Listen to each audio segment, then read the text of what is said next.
Mark, the risk-on force seems to be strong globally for stocks. You've been pretty impressed, I think, by some of the dip buying impulse. Where does that take us, do you think?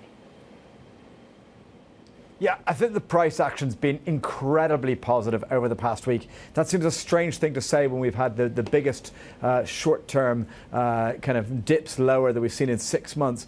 And what I mean by that is the bounce backs have been very, very quick. Now, the underlying fundamentals are very impressive. We know that the AI bubble, if you want to call it, and I believe it is a bubble, but we're at the early stages of it, is very strong. We're expecting a very strong earnings season. We're seeing that on both sides of the pond this morning, with ASML impressing, as well as the US banks yesterday. So earnings expect to be good. We're seeing yields come lower. We're seeing growth still be resilient. We've got the positive news in France. So I think there's overall a very, very strong backdrop.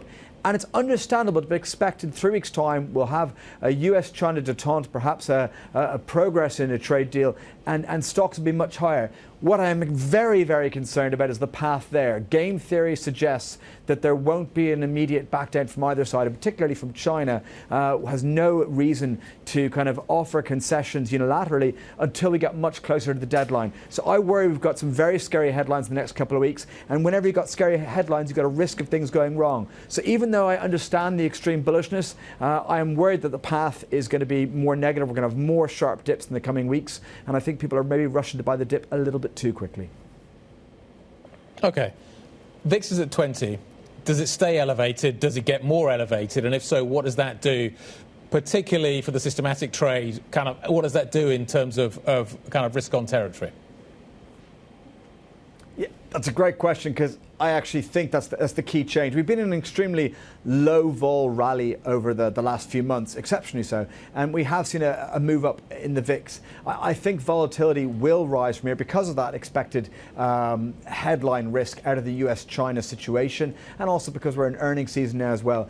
And as a result of those move higher in volatility measures, we are going to have systematic reduction of positioning. We're going to have a cut in leverage. And that's why we're going to get some more whip around. And these things become self-feeding. We know that volatility spikes are autocorrelated. Volatility begets volatility.